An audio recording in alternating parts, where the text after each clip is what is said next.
Sabah xeyir Saşa. Aleyküm selam dostlar. Ha, bunlar tabakçı da ya, bunlar da var. Gruplaşma gelir bak.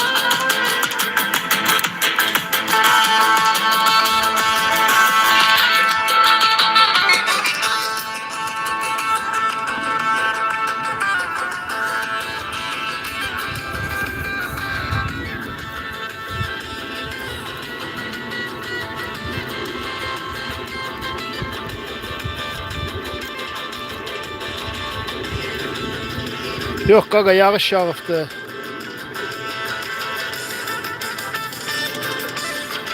Hey! Hayır, senden yaşlım ay bala, niye dörsen onu?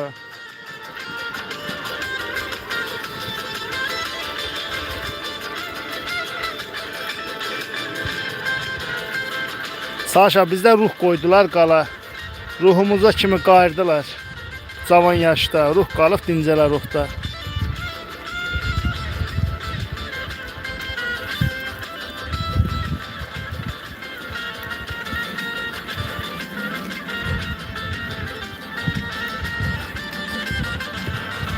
Hala balacaya bax. Balaca yekənlə dalaşır.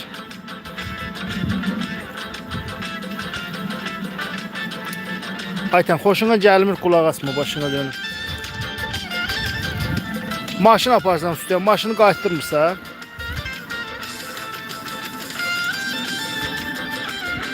Qadan olayım ya, kişi.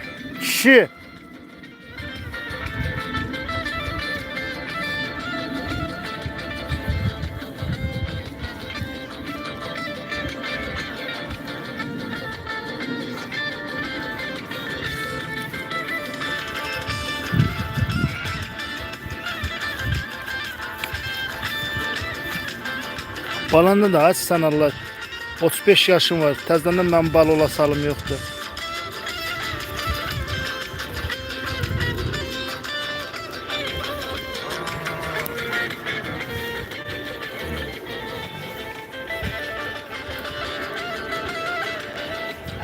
Nə qəşədə xumarlanır.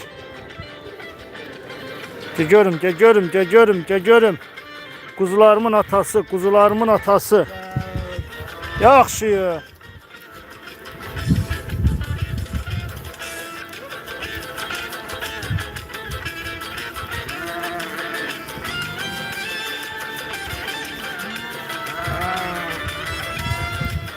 Sağ ol hanım, sağ ol. Allah mübarək eləsin toyumuzu da. Yoxsan? Yaxşı.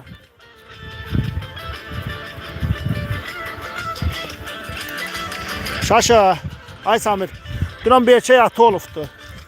Birinci oğlu doğuldu. Böyünlərim bunu mən təbrik edirəm. Yaxşı. Yaxşı qadın alım, yaxşı. Mən niyə döyürsən? Sağ ol qaqa, sağ ol. Böyün Allah qoysa oğlunla bunu görüşdürəcəm. Aydınlıq içində olasan. Didim. Gəldi məni vurmağa.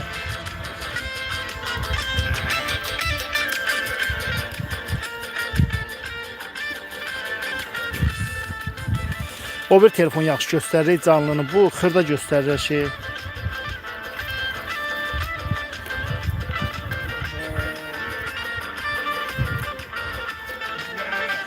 Ayten, sən mənə gələndə amortizator alıb gətirirdin. Deyəndə ki, yalancısan, deyirdin ki, xətrimə dəyər sənin sözün. Nə yalancılığımı görübsən? Qatmışam dostumun heyvanına. Görsən, yalancılığını subut elədin, ispat elədin. Mən deyəndə denən ki, ay Əzət, düz deyirsən. Mən yalan yerə güllə atmıram, qadan qalım. Bazan otello, kıramadım. Bazan otello, vay bu daranın uzun otello, kıramadım. Uzun otello.